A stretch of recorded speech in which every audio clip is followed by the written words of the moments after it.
hati-hati dengan perkataanmu. Karena perkataan akan mendatangkan berkat, tapi juga akan mendatangkan kutuk. Dan Alkitab berkata, menurut perkataanmu engkau akan dibenarkan, menurut perkataanmu pula engkau akan dihukum. Orang tua hati-hati kalau berkata sama anak. Jangan kau kutuki anakmu terus, dasar goblok, tolol, bodoh. Ini anakmu jadi tolol bener. Ya, nasibnya jadi miskin bener. Tapi belajar memperkatakan sesuatu yang baik. Dan ayat ini dengan jelas berkata, jangan ada ucapan-ucapan yang menipu. Amin. Jangan karena nggak enak terpaksa kita bohong. Karena kebohongan itu membawa kutuk dalam hidup manusia. Katakan ya kalau ya, tidak kalau tidak. Shalom. Apa kabarnya hari ini? Luar biasa, walaupun lagi ada masalah, ada persoalan, kita tetap mau bilang kita adalah orang-orang yang luar biasa. Baik saudara, mari kita buka bersama 1 Petrus pasal 3 ayat yang ke-12 dulu. 1 Petrus pasal yang ketiga ayat yang ke-12. Saya percaya kita semua merindukan ini terjadi dalam hidup kita, amin. Baca bersama dengan suara yang keras, 1, 2, 3. Sebab mata Tuhan tertuju kepada orang-orang benar dan telinganya kepada permohonan mereka yang minta tolong. Tetapi wajah Tuhan menentang orang-orang yang berbuat jahat. Saudara, ayat ini berkata bahwa mata Tuhan tertuju kepada orang benar dan telinganya kepada permohonan mereka yang minta tolong. Saya mau tanya dulu, saudara mau nggak mata Tuhan itu tertuju kepada kita? Artinya Tuhan memperhatikan hidup kita.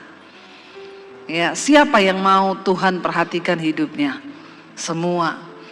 Lalu bukan cuma itu dikatakan, dan telinganya itu tertuju kepada permohonan mereka ketika mereka meminta tolong. Dengan kata lain, Tuhan mendengar doa kita. Siapa yang mau doanya didengar Tuhan? Ya, yang tidak mau ini berarti tidak berdoa ya. Ya, kita semua mau, apapun yang kita doakan, kita pengen Tuhan mendengar dan Tuhan menjawab. Ya, kalau kita berdoa tentunya kita rindu Tuhan mendengar. Buat apa kita berdoa kalau Tuhan tidak dengar? Saudara ngomong sama orang, orangnya nggak dengar saudara, saudara ngomong nggak? Ya nggak usah lah, orangnya aja nggak dengar kita, ngapain kita ngomong?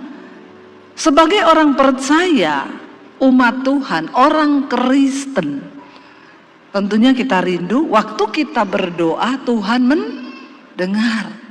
Nah, banyak orang berkata kepada saya, ya Bu, kenapa ya saya doa tidak didengar Tuhan? Saudara, tidak semua orang Kristen itu diperhatikan Tuhan. Tidak semua orang Kristen doanya didengar Tuhan. Saudara mau setuju atau tidak, percaya saja. Karena ayat ini berkata, ya, mata Tuhan tertuju kepada orang-orang benar dan kepada teriakan mereka yang minta tolong.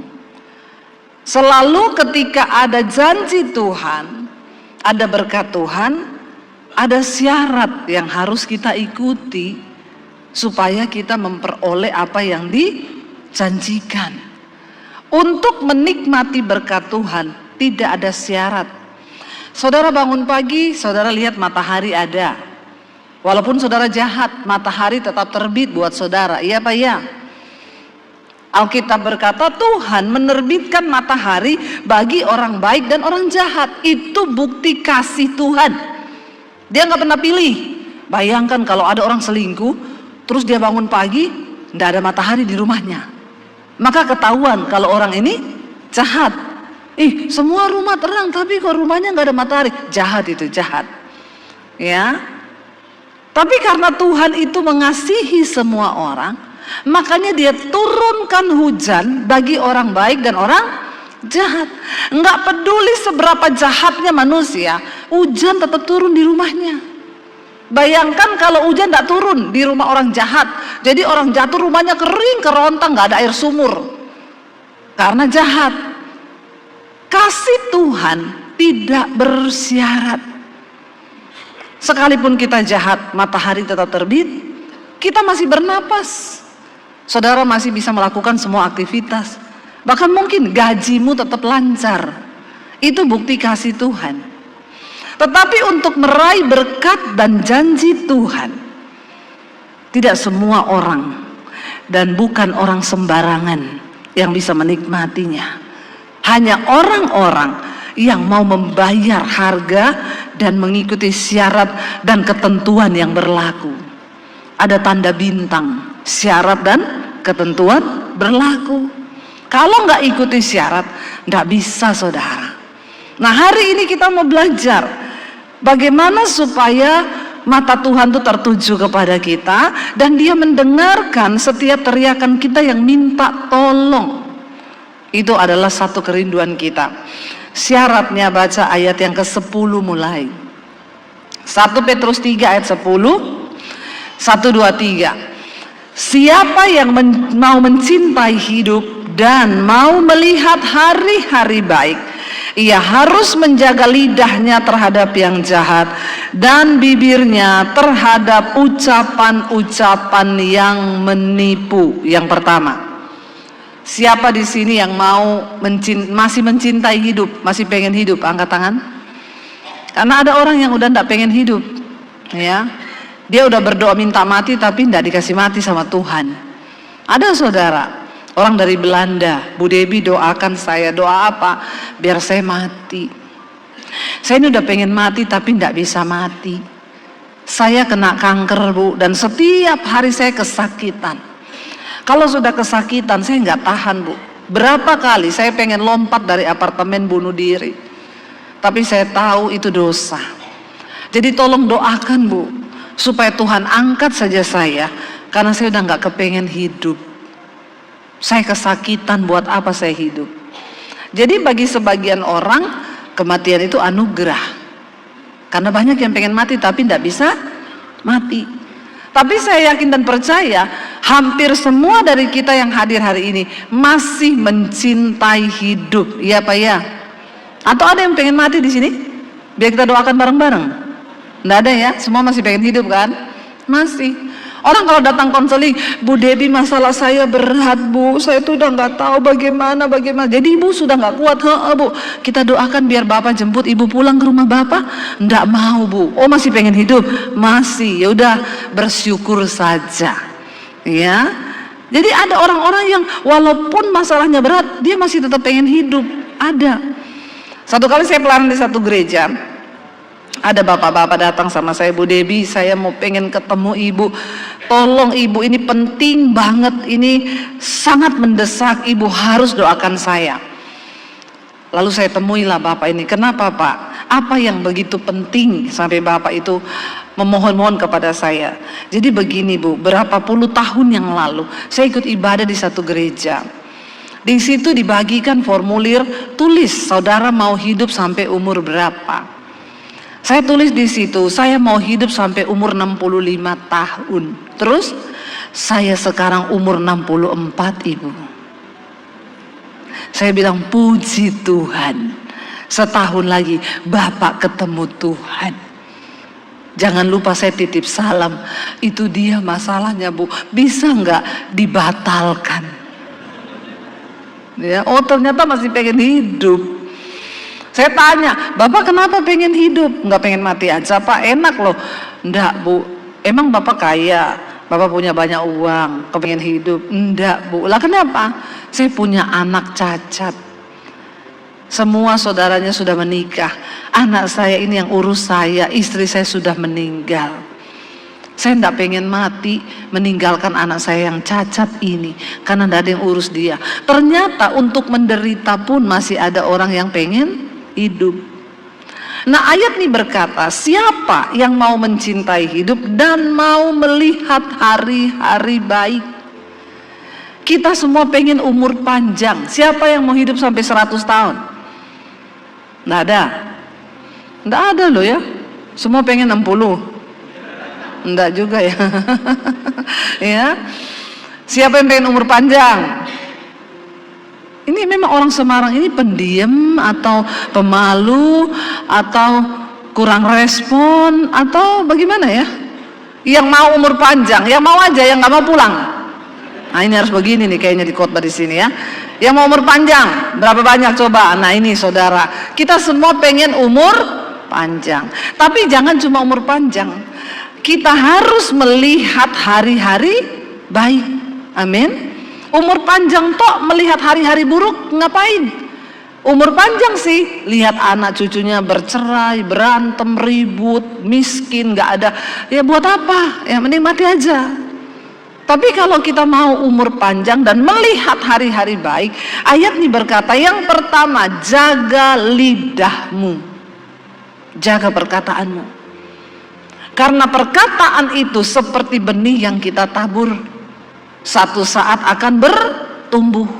Kalau saudara terlalu banyak bilang sial, ada orang itu, ih sial banget sih gua. Nah, sial bener hidupmu. Apa-apa dikit, mati aku. Ya mati bener kau. Ya, jangan perkataan yang tidak baik, apalagi perkataan yang menentang firman Tuhan. Satu contoh kasus dalam Alkitab yaitu Sarah. Abraham itu kurang apa? Dikatakan dia itu bapak orang beriman. Lewat kehidupan Abraham banyak orang akan diberkati. Tapi kesalahan fatal yang Abraham buat seumur hidupnya, yaitu ketika istrinya itu salah ngomong sama Abraham. Gara-gara perkataan yang salah, Kejadian pasal 16 saudara, Sarah itu berkata kepada Abraham, kan Tuhan berjanji, Abraham, nanti engkau akan punya anak dari istrimu. Engkau pasti punya anak dari Sarah, dan itu adalah anak perjanjian. Ya udah, harusnya percaya aja apa yang firman Tuhan katakan, diimani aja pasti terjadi. Tapi karena keadaan, karena Sarah ini sudah mati haid, sudah menopause, dia memperkatakan sesuatu yang bertentangan dengan firman Tuhan. Perhatikan Kejadian 16 ayat yang pertama. Adapun Sarai, istri Abram itu tidak beranak. Ia mempunyai seorang hamba perempuan orang Mesir, namanya Hagar namanya. Berkatalah Sarah, ini perkataan Sarah ini yang menentang firman. Berkatalah Sarah kepada Abram, engkau tahu apa? Tuhan tidak memberi aku melahirkan anak. Padahal firman Tuhan, engkau akan melahirkan anak. Karena keadaan membuat Sarah akhirnya memperkatakan sesuatu yang bukan firman. Dia menentang firman itu. Dia bilang kepada suaminya Abram, engkau tahu Tuhan tidak memberi aku melahirkan anak. Karena itu baiklah hampiri hambaku itu, mungkin oleh dialah aku dapat memperoleh seorang anak. Yang cilakanya ayat yang berikutnya dikatakan apa? Dan Abram mendengarkan perkataan Sarai. Cepat juga ini Abram mendengar kalau yang begini ini. Ya, harusnya Abram ngomong apa? Ya, tengking dulu, dalam nama Yesus. Kau ini sembarangan bicara loh. Tidak mungkinlah aku menghamili pembantumu Hagar itu. Tuhan berjanji kita punya anak berdua. Kan harusnya bapak orang beriman begitu toh. Amin bapak-bapak. Ya, tapi kalau bapak-bapak ini kayak kucing dikasih gereh. Lah Abram digituin. Saudara tahu Hagar itu dikatakan orang Mesir. Saudara pernah ketemu perempuan-perempuan Mesir? Kalau saudara ke Mesir, yang sudah pernah ke Mesir, ya, itu saudara yang paling jelek di Mesir, paling cantik di Semarang. Percayalah apa yang saya katakan. Orang Mesir itu ceweknya tinggi-tinggi, putih-putih, hidungnya mancung, bodinya, rambutnya mirip-mirip sama saya lah ya. Nggak usah ketawa begitu, biasa aja. Itu cewek Mesir hidungnya mancung-mancung. Jadi yang paling jelek di Mesir, paling cantik di sini. Lah Abram sama istrinya disuruh, kamu tiduri Hagar aja, mungkin lewat dia kamu punya anak. Jadi semua orang itu ternyata punya kelemahan. Dan bapak-bapak yaitu kelemahannya di sini. Dan Abram mendengarkan perkataan istrinya. Ya, baru kali ini dicatat di Alkitab bapak-bapak mendengarkan perkataan istri. Ya, biasanya bapak-bapak itu tidak mau dengar perkataan istri. Ya, tahu apa kamu? Tapi dalam hal ini langsung dikatakan dan Abram mendengarkan perkataan istrinya. Dalam hatinya Abram, kenapa nggak dari dulu? Ampuni Tuhan. Ini nggak ada di Alkitab, saya ngomong. Saya agak menyesalnya di situ sih. Ya, saya merenung-renungkan nih Abram kok ndak lawan dulu, ndak ngomong dulu. Setidaknya ada ayatnya berkata, lalu berkatalah Abram, apa iya begitu? Jangan ya nak ya, jangan. Setidaknya kan dia bisa bilang begitu kan? Nggak bisa Yura, nggak bisa. Aku ndak bisa mencintainya, nggak bisa. Nah kok ini langsung dan Abram mendengarkan perkataan istrinya. Gara-gara Sarah ini salah berucap, maka malapetaka besar terjadi. Abram melahirkan Ismail. Sampai hari ini yang namanya keturunan Ishak dan Ismail ribut terus sampai sekarang. Israel itu ribut terus, nggak pernah damai. Karena ini cuma gara-gara salah ngomong, berantem terus, perang terus, keturunan Ishak, keturunan Ismail. Sampai hari ini, ndak usah tanya kenapa, sudah tercatat. Gara-gara Abraham melakukan kesalahan itu, Tuhan berfirman, mulai hari ini keturunan Ishak dan keturunan Ismail akan saling ribut terus. Cuma gara-gara salah perkataan yang kelihatannya sepele. Hati-hati dengan perkataanmu. Karena perkataan akan mendatangkan berkat, tapi juga akan mendatangkan kutuk. Dan Alkitab berkata, menurut perkataanmu engkau akan dibenarkan, menurut perkataanmu pula engkau akan dihukum. Orang tua hati-hati kalau berkata sama anak. Jangan kau kutuki anakmu terus, dasar goblok, tolol, bodoh. Ini anakmu jadi tolol bener. Ya, nasibnya jadi miskin bener. Tapi belajar memperkatakan sesuatu yang baik. Dan ayat ini dengan jelas berkata, jangan ada ucapan-ucapan yang menipu. Amin.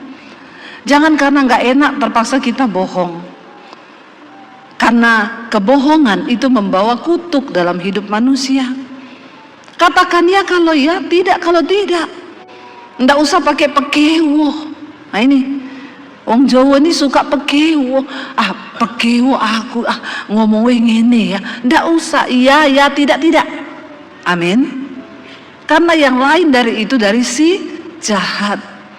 Jangan menipu, jangan ada dusta di antara kita. Semua harus terbuka, harus transparan. Bapak-bapak, jangan sembunyikan rekeningmu dari istrimu. Amin. Ya, ada di sini yang istri tidak tahu rekening suami? Nggak usah angkat tangan, nanti kita konseling di belakang.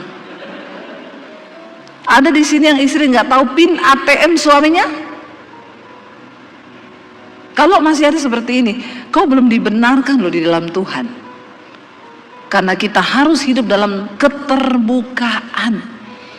Ya, jangan sampai saya punya teman suaminya meninggal, dia nggak tahu nomor PIN ATM suaminya. Suaminya meninggal mendadak. Dia bingung mau gimana, mau ambil uang nggak tahu PIN-nya. Sampai mau penguburan apa segala macam. Nanti setelah meninggal dikubur seminggu kemudian baru di depan pegawai bank, di depan polisi, di depan pengacara baru bisa dibuka itu PIN ATM. Padahal nikahnya udah puluhan tahun. Bapak-bapak, tidak usah mukamu berubah jadi tegang begitu. Karena sepintar apapun kau simpan duit, itu istri, itu perempuan tuh pintar cari uang. Biar kau taruh di kaos kaki dia temukan juga itu. Ya, jangan ada dusta di antara kita.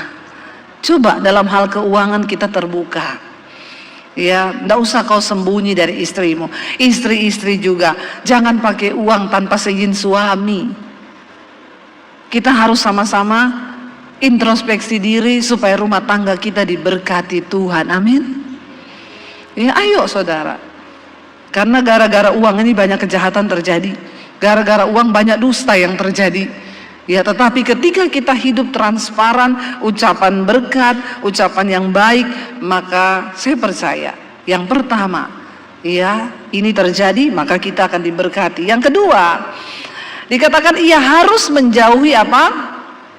Yang jahat dan melakukan yang baik. Ia harus mencari pendamaian dan berusaha mendapatkannya. Kita harus berusaha untuk menjauhi kejahatan dan melakukan kebaikan. Dalam bahasa yang lebih sederhana, mari hidup di dalam pertobatan. Karena tanpa pertobatan, tidak mungkin engkau diberkati Tuhan. Saya selalu berkata, ingat saudara, orang yang menghormati Tuhan, mereka akan mendapat upah dari berkat Tuhan. Kalau dalam hidup ini engkau tidak menghormati Tuhan, bagaimana caranya saya nggak menghormati Tuhan, Bu? Kau Kristen, tapi kau selingkuh jalan terus. Kau Kristen, rokok jalan terus. Kau Kristen, judi jalan terus. Kau Kristen, bersinah kau jalan terus. Kau Kristen, mulutmu kotor. Kau Kristen, tapi hidupmu nggak berubah. Tidak semua orang Kristen mengalami kemuliaan Tuhan.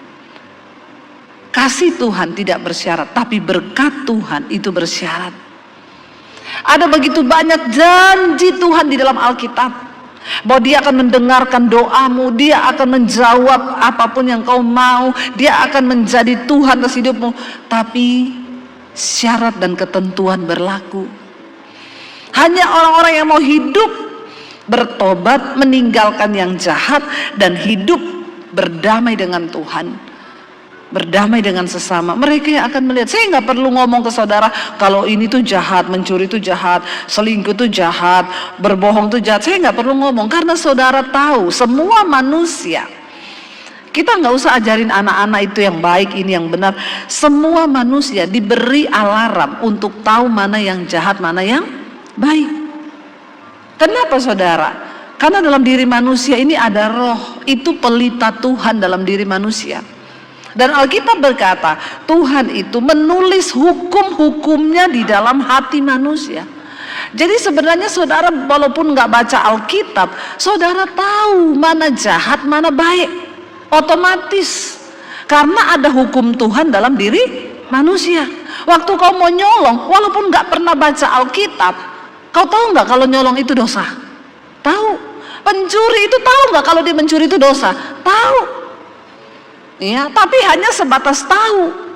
Dia tetap nyolong karena dia nggak mau taat pada hukum Tuhan.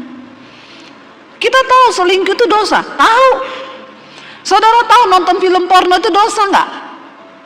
Dosa, tapi tetap aja nonton, nggak taat. Jangan mimpi kau diberkati Tuhan. Hanya ketaatan yang akan mendatangkan berkat. Amin. Dengan jelas di sini dikatakan jauhi yang jahat, lakukan yang baik, dan harus engkau itu berdamai. Carilah perdamaian dan berusahalah untuk mendapatkannya. Dengan kata lain, jangan ada musuh dalam hidup ini. Siapapun, kalau kau hari ini lagi nggak bicara dengan mertuamu, pulang dari sini temui mertuamu. Kalau hari ini kau tidak bicara dengan iparmu, pulang dari sini temui dia dan berdamai. Berusaha untuk mendapatkannya. Mau dia salah, mau dia bagaimanapun, jangan bermusuhan. Jangan bermusuhan. Kita tidak perlu bergaul dengan dia, tidak usah. Bergaul itu artinya tiap hari ketemu baik-baik, tidak usah. Tapi kau jangan memusuhi. Cukup sampai di situ aja. Karena kalau kau punya musuh, hatimu tuh tidak damai. Orang yang nggak ada damai sejahtera tidak mungkin diberkati Tuhan. Tadi lagu yang berkata, tangan Tuhan tak kurang panjang untuk selalu menolong hidupku, telinganya tak kurang tajam untuk mendengar seruan hatiku. Kalau disambung, tapi dosamu jadi penghalang, yang baik kau terima dari Tuhan, karena kebebalan hatimu. Makanya kita nggak bisa lihat mujizat. Sayang lagu itu cuma dipotong sampai di situ. Ya, tangan Tuhan tidak pernah kurang panjang, telinganya tidak kutuli untuk mendengarkan seruanmu. Tapi yang menjadi penghalang yang baik dalam hidupmu adalah dosamu.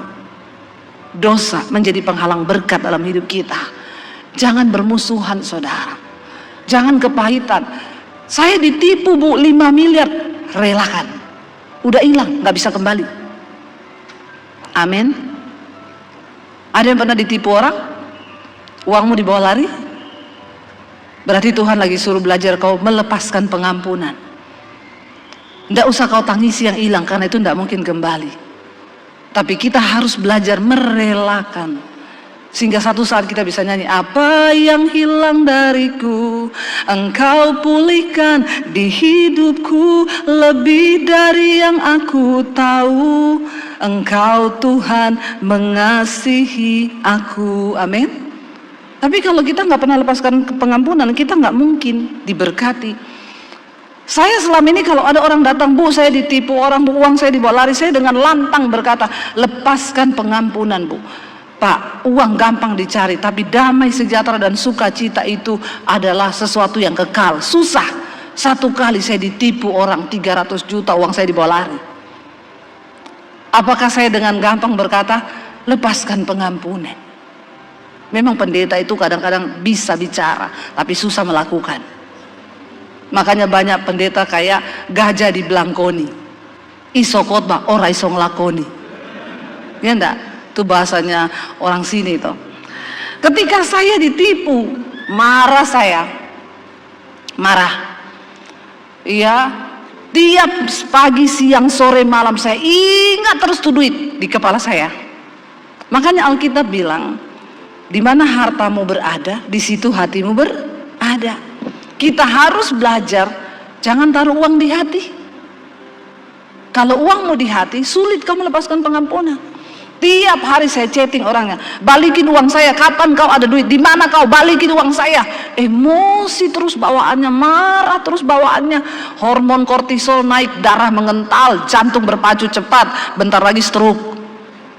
Kalau nggak bertobat, tiap hari akhirnya saling menyalahkan dengan suami. Makanya kamu juga kenapa pakai dia? Saya waktu itu mau renov studio saudara, uangnya dibawa lari. Sampai satu kali saya rasa sudah tidak benar saya ini, hati marah-marah terus. Akhirnya saya datang di kaki Tuhan. Tuhan, kenapa Tuhan? Kenapa kau izinkan terjadi ini semua? Tuhan bilang, kau kalau ada orang konseling,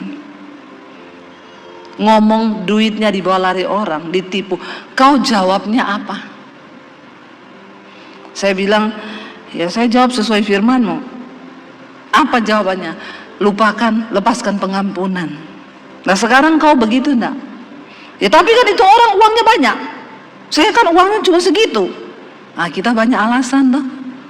Tuhan bilang taat, lepaskan pengampunan. Tapi uang saya kan dibawa, aku sanggup mengembalikan lebih dari yang itu, yang hilang. Kau percaya nggak bahwa aku sumber berkat? Ya percaya. Ayo sekarang kamu WA orang itu, bilang kamu mengampuni dia. Ya enggak mau lah Tuhan, antara aku dan Tuhan saja, enggak bisa. Akhirnya saya WA. Sebelum saya bilang saya mengampuni, saya WA, kamu itu bertobat. Kamu kalau nggak bertobat kena kutuk kau, hidupmu nggak diberkati. Saya sekalian toh, sekalian nih, ya sebelum masuk endingnya nih. Saya pokoknya sekalian curhat colongan. Kamu kalau nggak bertobat pakai uang orang kamu lah diberkati, terkutuk kau, hidupmu gini. Terakhir saya tutup, tapi hari ini saya ditegur Tuhan. Dan saya putuskan hari ini, saya melepaskan pengampunan buat kamu. Lalu Tuhan bilang, ketik juga di bawah, mulai sekarang aku tidak akan tanya perihal uang itu lagi. Oh kalau itu sorry Tuhan. Maaf, 300 juta lumayan, buat beli kerupuk 1 RT makan toh. Nggak bisa, Tuhan bilang, nggak sah kalau kamu nggak tulis itu. Nanti kamu akan terganggu terus. Masalah uang, kalau kamu sudah tulis, iblis sudah tahu, jadi kamu pasti tertuduh kalau mau tanya uang itu lagi. Saya bergumul dengan daging saya saudara, ketaatan itu mahal. Sering kali kita ini bisa berkata kita Kristen, tapi taat melakukan firman itu sulit. Tapi akhirnya saya tulis juga, dan mulai sekarang saya tidak akan tanya lagi perihal uang itu. Semuanya terserah Tuhan saja. Tuhan memberkati, saya kirim. Kita berharap kan dia telepon kita tuh dan ngomong, aduh Bu, terima kasih banget ya, tapi gini. Itu harapan kita kan. Jawabannya gini, oke, thanks. Marah enggak saudara? Pendeta juga manusia, punya rasa, punya hati. Jangan samakan dengan pisau belati. Saya marah, ini orang kok nggak tahu diri banget ya. Kenapa orang ini nggak tahu diri banget? Tuhan saya sudah gini, kalau perlu saya hapus lagi ini tadi chattingannya. Tapi Tuhan bilang, kau itu taat, nggak usah peduli orangnya baik atau jahat, bukan urusanmu, itu urusanku. Urusanmu ketaatan aja. Ya udah, besok setan bilang, ketik, coba tanya, siapa tahu dia masih mau cicil. Itu setan saudara. Saya mau ketik, saya baca chattingan yang kemarin, dan mulai sekarang saya tidak akan tanya lagi perihal uang itu. Saya nggak jadi ketik. Oh memang Tuhan itu luar biasa loh kalau bekerja. Jadi saya tahan terus diri saya, dalam nama Yesus, dalam nama Yesus. Saya lepaskan pengampunan lagi, dalam nama Yesus. Tuhan jagai hati saya. Tiba-tiba saudara, ada orang WA, Bu, saya berterima kasih lewat channel ibu saya diberkati. Saya dijamah Tuhan, saya bertobat, saya nangis di kamar saya Bu. Ibu tolong ya, ibu harus tetap syuting karena itu sangat memberkati. Jadi ibu studionya harus bagus. Saya bilang, oh iya, ini memang kami lagi memperbesar studio, semua sudah sesuai dengan apa doakan. Dia bilang, Bu, berapa pengeluaran untuk studio? Saya tidak balas. Saya bilang dalam hati saya, pengeluaran kami untuk renov aja 800 juta diminta tukangnya. Saya tidak balas. Besok dia WA lagi, Bu, tolong, kemarin kan saya tanya, ibu renovasi studio berapa? Saya tidak jawab. Saya bilang sama suami, ini orang nanya-nanya, emang kalau saya bilang 800 juta dia mau kasih?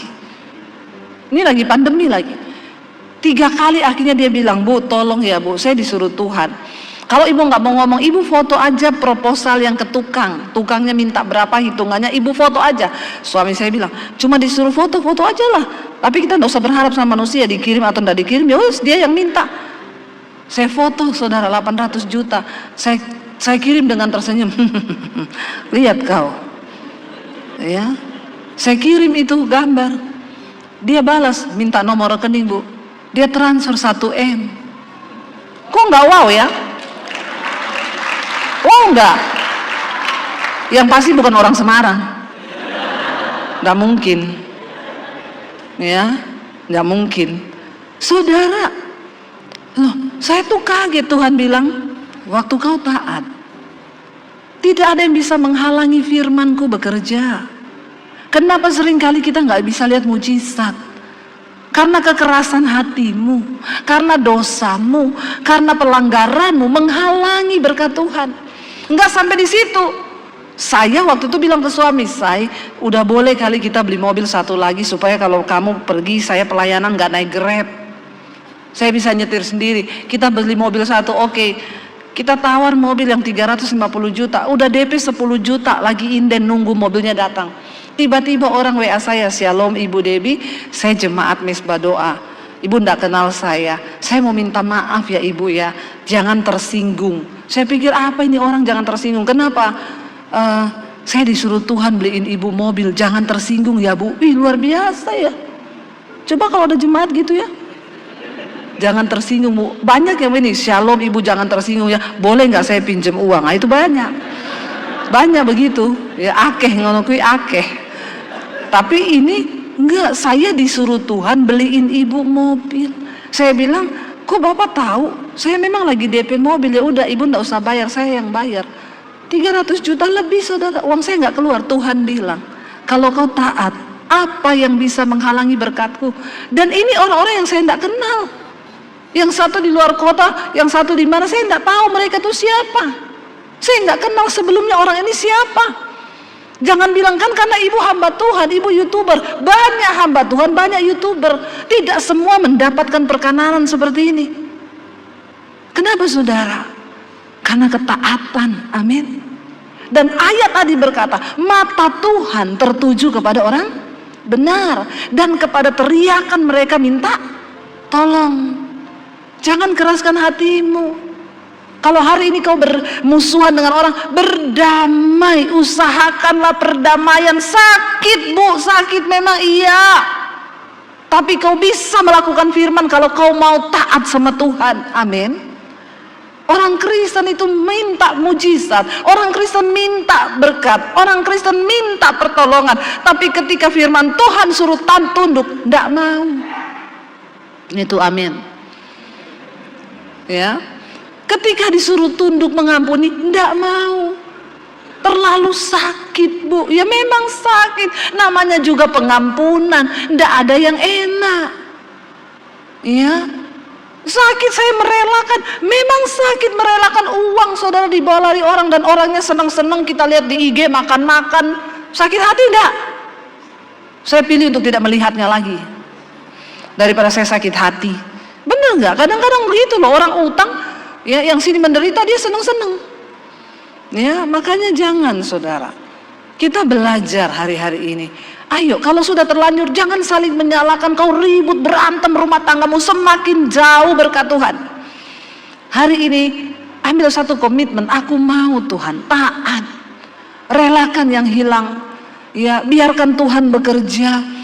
Dia bekerja lebih dari yang kita bayangkan. Saya hilangnya 300 juta, dapat gantinya berapa? 1,3. Berapa kali lipat itu saudara? Saya nggak perlu minta-minta, saya nggak perlu ngomong, tapi memang ketaatan itu tidak gampang saudara. Ya, kita harus mengalahkan daging. Termasuk ketika engkau punya uang, lalu Tuhan mencobai, lalu Tuhan menguji. Saya beberapa waktu yang lalu tiba-tiba dapat suara Tuhan, saya disuruh beli mobil untuk pendeta. Tuhan kasih tahu mobilnya itu yang sama kayak wakil gembalanya. Ini saya cek di dealer harganya 425 juta. Saya tengking dalam nama Yesus, setan yang bicara ini setan, bukan Tuhan, bukan Tuhan. Saya bilang Tuhan, saya bukan orang kaya yang punya uang puluhan miliar. Kenapa juga Tuhan suruh saya? Tuhan ngomong, mau taat? Kamu itu hanya bendaharaku, kamu itu hanya hambaku. Semua berkat yang kau terima itu berasal dariku. Dan kau harus bisa dipercaya. Beliin. Saya simpan suara itu berhari-hari, berbulan-bulan. Saya tengking terus. Semakin tidak damai saya. Saya baru mengerti Rasul Paulus bilang, sesungguhnya kami ini adalah tawanan roh. Kalau kita menjadi tawanan roh itu tidak enak saudara. Akhirnya saya bilang ini, oke Tuhan, saya mau tanya ke suami saya, karena firman-Mu berkata istri tunduk kepada suami. Kalau suami saya bilang jangan, berarti ini bukan dari Tuhan. Karena suami saya ini agak perhitungan, bukan pelit, perhitungan. Pelit enggak boleh ya, perhitungan boleh. Kalau saya menabur agak banyak, dia udah ngomong, nabur tuh enggak usah terlalu banyak begitu loh. Kalau saya bilang Tuhan yang suruh, oh yowes kalau Tuhan yang suruh. Ya udah, saya belajar. Waktu saya ngomong ke suami saya, dia diem 1000 bahasa. Saya bilang, aku ini dapat suara Tuhan loh. Apa? Tuhan suruh kita beliin mobil Pak Pendeta itu yang harganya sekian-sekian. Dia diem enggak ngomong. Terus saya bilang, kamu tuh loh ngomong, saya ini minta peneguhan dari kamu loh ini. Dia jawab saudara dengan suara agak bergetar, kamu tahu nggak apa? Aku disuruh Tuhan udah dari 6 bulan lalu. Oh Tuhan, ampuni dia Tuhan. Saya sudah tidak bisa berkata-kata saudara. Saya bilang ternyata karena kau tuli, makanya Tuhan harus bicara sama saya. Ya ampun Tuhan, dia bilang iya, dari Januari lalu Tuhan udah suruh aku. Lah kenapa kamu diam aja? Ya mahal lah mobil. Iya ya saudara. Jadi kami itu bersepakat, oke ya kita rela ya 425 juta. Maaf ya saudara. Maaf, orang Kristen banyak pakai tas mahal. Tapi menabur, kau miskin di hadapan Tuhan. Miskin. Karena orang kaya di hadapan Tuhan tidak dilihat dari merek tasmu, enggak dilihat dari rumahmu, enggak dilihat dari mobilmu, Tapi berapa besar yang kau berani dalam ketaatan mau tabur. Ketika saya berdoa selesai pandemi, saya bilang, Tuhan mau bawa kemana saya ini? Saya mau buka gereja nih, karena banyak orang suruh saya buka gereja. Tapi sekali lagi, saya tidak mau melakukan yang menjadi keinginan saya, tapi biar yang menjadi keinginan Tuhan. Saya dan suami bergumul, Tuhan mau bawa kemana pelayanan kami? Saya cuma dapat satu ayat, Tuhan bilang, karena di akhir zaman tuaian banyak tapi pekerja sedikit, penuai sedikit. Karena itu kamu harus persiapkan para penuai.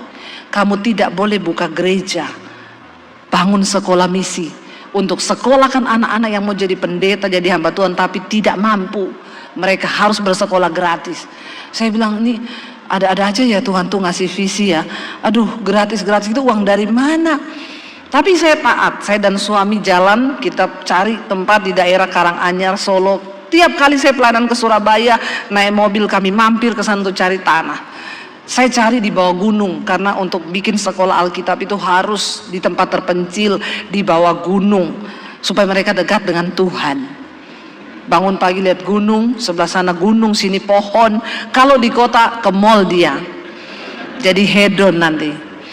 Jadi saudara, kami cari daerah sana, nggak ketemu. Ada tanah yang harga cocok, izinnya susah. Ada yang harganya izinnya dapat, harganya mahal. Akhirnya satu kali saya bilang, Tuhan, aku bukan ndak taat, tapi saya sudah melangkah, tapi nggak dapat. Terserah Tuhan sekarang. Tiba-tiba saudara, waktu engkau bertindak dalam ketaatan, selanjutnya Tuhan yang akan bekerja. Ada orang telepon, Bu Debbie, saya dengar ibu lagi cari tanah, Bu. Iya. Untuk sekolah Alkitab misi, iya. Saya punya tanah di depan Green Valley Bandungan. Coba ibu pergi lihat, siapa tahu ibu tertarik. 4.500. Saya pergi lihat, di sana gunung, di sini gunung. Ini yang saya cari ini. Dingin lagi daerahnya. Kalau ibu cocok, silakan Bu. Tanda tangan di notaris, serahkan tanah itu, saya bangun.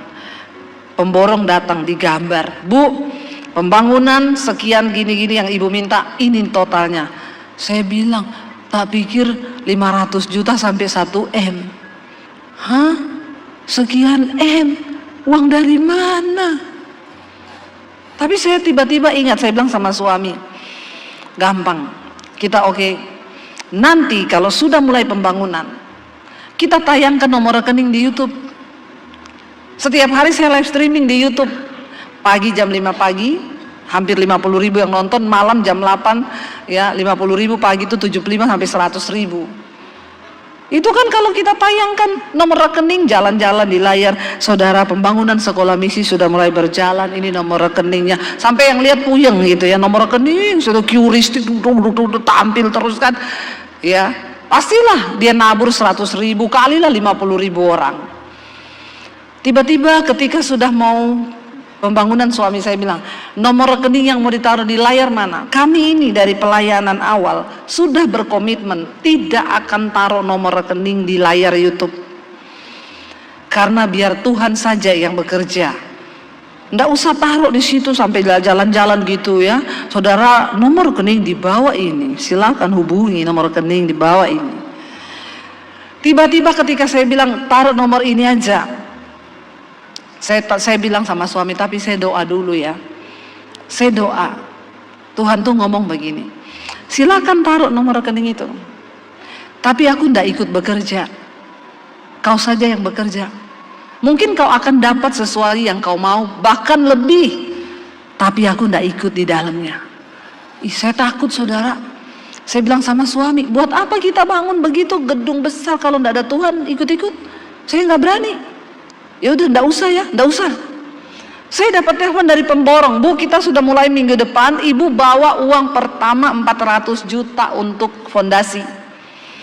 Saya bilang sama suami, ini di tangan saya ada 150 juta. Ya udah, nanti kita ke bank, kita ngambil ya untuk ke Semarang. 2 hari sebelum berangkat ada ibu-ibu telepon, Bu Debbie, saya boleh minta alamat rumah? Saya ini bikin es krim.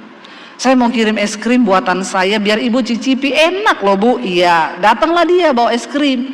Mau pulang, Bu, saya disuruh Tuhan, ini ada uang 50 juta, nggak tahu ya, pokoknya buat pelayanan lah, dikasih saudara. Jadi uang saya jadi 200 juta. Saya bilang sama suami, kurang 200, nanti besok sebelum kita berangkat kita ambil. Ada orang tiba-tiba telepon, Bu saya dari Kanada Bu, saya ini udah 3 bulan disuruh Tuhan ketemu ibu, tapi saya tahu ibu tuh kemana-mana keliling terus. Ini saya pas ada di Indonesia, kita bisa ketemu nggak Bu? Nggak bisa Pak, saya besok mau ke Semarang. Ya Bu, kita ketemu ya, saya datang deh di dekat rumah ibu di kopi apa di mana, pokoknya saya harus ketemu ibu. Ya udah saya kasih waktu besok Bapak, besok siang sebelum saya berangkat ke Semarang. Datang saudara, dia bilang saya ini disuruh Tuhan sebenarnya udah dari 3 bulan lalu.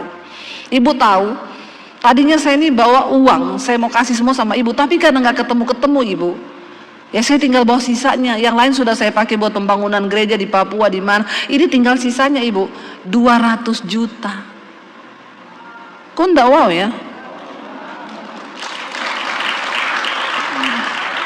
Saudara, saya tuh sampai mau nangis dan Tuhan tuh bilang begini, kalau kamu taruh nomor rekeningmu di YouTube, kamu tidak akan melihat hal-hal seperti ini terjadi.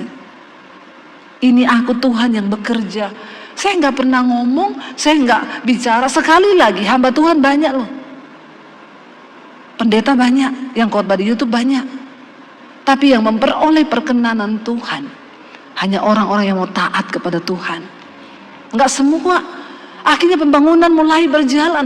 Saudara tahu, Bu saya mau sumbang material, hubungi pemborong saya, minta alamat sana. Saya nggak pernah tahu orang-orangnya. Bu saya mau sumbang ini, hubungi. Bu saya mau sumbang ini. Sampai selesai, sampai furniture, semua kasur, semua Tuhan gerakin orang-orang. Saya nggak pernah tahu. Dan Tuhan bekerja. Bahkan sampai hari ini sudah masuk angkatan kedua, yang kemarin udah lulus 30. Ya, yang pertama kemarin tuh hampir semua gratis, benar-benar mereka nggak mampu. Yang ini juga sebagian besar gratis, yang bayar beberapa.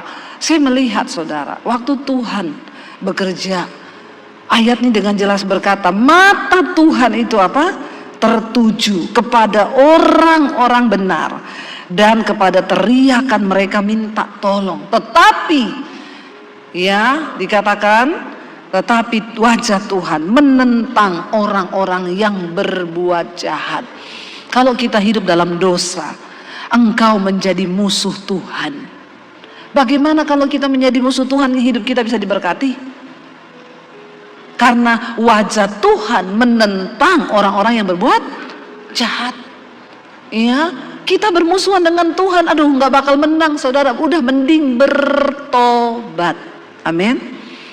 Yang ada kepahitan, lepaskan pengampunan. Mau ditipu berapapun, lepaskan. Daripada kau sakit hati, ya daripada kau menderita, kena banyak penyakit gara-gara sakit hati, lebih baik kita berdamai dengan Tuhan.